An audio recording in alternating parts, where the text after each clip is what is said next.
ಎಲ್ಲಿ ಅದ್ರ ಮನೆ? ಇಲ್ಲಿ ಹಾಳದತ್ತಿ ಕಡೆ ಹ್ಯಾಂಗೆ ಹೋಗೋದು ಬರೋದು ಹೆಂಗೆ ಮಾಡ್ತೀರಿ? ಆ ಕಡೆ ಹೋಗ್ತಾರೆ ಏನ ನಡೆದವ್ರಿ ಏನು ಪಾರ್ಗಳು ಸಾಲಿಲ್ಲ ಏನಿಲ್ಲ ಎಲ್ಲ ಮನೆಗೆ ಕೂತವ್ರು. ಮತ್ತು ಏನು ಮಾಡೋರು ಈಗ? ಮಳೆ ಬರ್ಲತ್ತಾರೆ, ಪೋಲ್ ಮಾಡ್ಲಾಕ ತಯಾರಿಲ್ಲ, ಆಗ್ಲಾಕ ತಯಾರಿಲ್ಲ, ಏನು ಮಾಡೋರಿ? ಇದು ಎಷ್ಟು ವರ್ಷ ಐತ್ರಿ ಮಳೆ ಬಂದಕ್ರಮ ಹಿಂಗೆ ಏನ್ರಿ? ಮಳೆ ಬಂದಕ್ರಮ ನಡೆಯದ್ರಿ. ಇವು 2 ವರ್ಷ 2 ಸಲ ಐತ್ರಿ. ಇದೇ ಆಲತ್ತದ್ರಿ. ಮೊದಲು ಮಳೆ ಕಮ್ಮಿ ಇತ್ತು, ನಡೀತಿತ್ತು ರೀ. ಈಗ ಮಳೆನೇ ಹೆಚ್ಚಾಗ್ಯದ್ರಿ. ಈ ಸಲ ಒಟ್ಟು ಹೈಲಾಗ ಬಂದೇ ಆಗ್ಬಿಟ್ಟದ್ರಿ. ನಿಮ್ಮ ಹೆಸರೇನು ರೀ?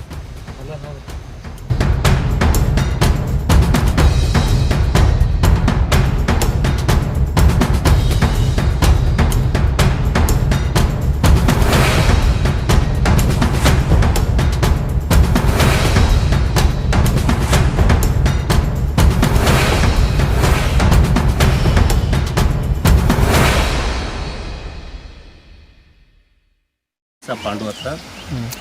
ನಾನು ಜಯ ಕರ್ನಾಟಕ ಸಂಘಟನೆಯ ಜಿಲ್ಲಾ ಕಾರ್ಯದರ್ಶಿ ಮತ್ತು ನಮ್ಮ ಹೈಸ್ಕೂಲ್ ದೊಡ್ಡ ಸರ್ಕಾರಿ ಪ್ರೌಢಶಾಲೆ ಹಂಚಿಗೆ SDMC ಅಧ್ಯಕ್ಷರು. ಏನು ಪ್ರಾಬ್ಲಮ್ ಆಗಿದೆ ರೀ ಅಧ್ಯಕ್ಷರು? ಪ್ರಾಬ್ಲಮ್ ಏನಿಲ್ಲ ರೀ ಸರ. ಈಗ ಸುಮಾರು ಈಗ ನೀರು ಏನು ಕೆರೆಗೆ ನೀರು ಬರ್ತಲ್ಲ ರೀ, ಕೆರೆಗೆ ನೀರು ಬಂದು ಸಣ್ಣ ಹೊರಗೆ ಬರ್ತಂದ್ರೆ ಸುಮಾರು ಒಂದು 3 ರಿಂದ 4 ತಿಂಗಳು 3 ರಿಂದ 4 ತಿಂಗಳ ಈಚೆ ಕಡೆ ಈಚೆ ಕಡೆ ಈಚೆ ಕಡೆ ಈಚೆ ಕಡೆ.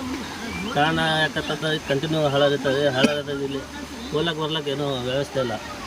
ಸುಮಾರು ಈಗ ನೋಡ್ರಿ ಒಂದು 50 ರಿಂದ 60 ಮನೆ 60 ಮನೆ ಏನಪ್ಪ ಅಂದ್ರೆ ಒಂದು 70 ರಿಂದ 80 ಶಾಲೆ ಹುಡುಗರು ಈ ಕಡೆ ಬಂದು ಅಲ್ಲಿ ಜೋಡಿಸಿಮಿಗೆ ಕ್ರಾಸಿಗೆ ನಿಂತು ಈ ಕಡೆ ಏನಾರ ಹಿಂದಿಗೆ ಕಾಲೇಜ್ ಹೋಗ್ತಾರೆ.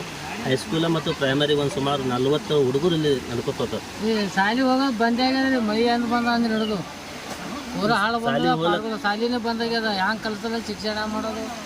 ಈ ಹುಡುಗರಿಗೆ ಭಾಳ ಎಲ್ಲಕ್ಕಿಂತ ಮೇನಾಗಿ ಶಾಲೆ ಹುಡುಗರಿಗೆ ಭಾಳ ಸಮಸ್ಯೆ ಬಂದது. ಯಾಕಂತಂದ್ರೆ ಇದು ಬಂದೈತಂದ್ರೆ ಸುಮಾರು 6 ಕಿಲೋಮೀಟ್ರ್ ರೌಂಡ್ ಹೊಡೆದು ಹೋಗ್ಬೇಕು. ಹೆಂಗಪ್ಪ ಅಂತಂದ್ರೆ ಹಿಂಗೆ ಆಶ್ರಮ ಶಾಲೆ ಹಿಂಗೆ ಕೆನಲ್ ಕೊಂಡು ಹೋಗಿ ಆಶ್ರಮ ಶಾಲೆ ಹಿಡಿದು ಚೌಡಾ ಟೋಟ್ ಹಿಡಿದು ಹಿಂಗೆ ರೌಂಡ್ ಹಾಕಿ ಬರಬೇಕು. ಹಾಗಾಗಿ ಹುಡುಗರು ಶಾಲೆ ತೊಂದರೆ ಭಾಳ ಹಿಡಿದಾರೆ. ಮತ್ತು ಇಲ್ಲಿ ಹೆಚ್ಚಲ್ಲಿ ರೈತರು ಇರೋದ್ರಿಂದ ಏನೇ ಒಂದು ಗಾಡಿ ಟ್ಯಾಕ್ಟ್ರಲ್ಲಿ ಗಾಡಿ ಮೋಟ್ರಲ್ಲಿ ಏನೋ ಒಯ್ಲಾಕ ಆ ಕಡೆದು ಏನೂ ಒಂದು ಮಟಲ್ ತರಪ್ಲೇನಿಲ್ಲ, ಈಚೆ ಕಡೆ ಆಚೆ ಕಡೆ ಒಯ್ಯಪ್ಲೇನಿಲ್ಲ. ಮೇಲಾಗಿ ಏನಾದರೂ ಟ್ಯಾಕ್ಟ್ರುಗಳು ಆ ರೋಡಿಲ್ಲಿ ಹೋಗ್ಬೇಕಾದ್ರೂ ಅಲ್ಲಿ ಏನೋ ಸಮಸ್ಯೆ ಏನಪ್ಪ ಅಂತಂದ್ರೆ ಅಲ್ಲಿ ಕೆಲವೊಂದು ಇಷ್ಟು ಕೆನಲ್ ದಾಟಿ ಕೆಲವ್ರು ಹೊಲ್ದಾಗ ಹೋಗೋದು. ಆ ಹೊಲ್ದವ್ರು ಏನಾದ ಅದು ಇದು ಮಾಡೋದು. ಹಾಗಾಗಿ ಹುಡುಗರು ಶಾಲೆ ಹೋಗ್ಲತ್ತಿದ್ರು ಸರ್. ಮತ್ತು ಏನಾದ್ರು ಈಗ ಇವು ರೈತರಿಗೂ ಭಾಳ ತೊಂದರೆ ಬಂದಿದೆ. ಮೊನ್ನೆ ಒಬ್ಬ ಅಲ್ಲೇ ಕುಸು ನೀರಾವಂದು ಹೊಸ ಮನುಷ್ಯ ಅಲ್ಲಿಗೆ ಹೋಗಿದ್ರಿ. ಅದು ಕಂಟಿ ಹಿಡ್ಕೊಂಡು ಮತ್ತೆ ಅಲ್ಲಿದು ಬಂದಂದು ಹೋಗಿ ಮಟ್ಟ ಹೊಲಕ್ಕೆ ಏನಾರ ಖಾತಾ ಕಬಡಿ ಹೋಗ್ಬೇಕು. ಏನೋ ಅನುಕೂಲ ಇಲ್ಲ. ಒಟ್ಟೆ ನಮಗಂತೂ ಹಾದಿ ಬಂದಾಗ್ಯದ್ರಿ. ಎಲ್ಲ ಹರಾನ್ ಹಿಡಿದು ಹೋಗ್ಯದ್ರಿ. ಶಾಲೆಗೆ ಹೋಗೋದನ್ನು ಬಂದಾಗಿಬಿಟ್ಟದ್ರಿ. 3-4 ತಿಂಗಳು ಐತ್ರಿ. ಈಗ ಶಿಕ್ಷಣ ಬಾದ್ ಐತ್ರಿ. ಈಗ ನಿಮ್ಮದು ಮನೆ ಹಚ್ಚಿ ಕಡೆ ಅದೇನು ರೀ? ಮನೆ ಹಚ್ಚಿ ಕಡೆ ಅದ ರೀ. ಎಷ್ಟು ಮನೆ ಅವ್ರಿ ಸಂಬಂಧ? ಹಚ್ಚಿ ಕಡೆ 2-3 ಮನೆ ಅವ್ರಿ ಮನಾರ. ಈಗ ಬರ್ಬೇಕಾದ್ರೆ ಭಾಳ ದೂರಿಂದ ಭಾಳ ದೂರಿಂದ 5-6 ಕಿಲೋಮೀಟ್ರ್ ಸುತ್ತಾಗಿ ಹೋಗೋದು. ಬಾಲಲ್ಲತ್ತವ್ರಿ ಪಾರ್ವಾಳ ಶಾಲೆಗೆ ಹೋಗ್ಲಕ್ರಿ.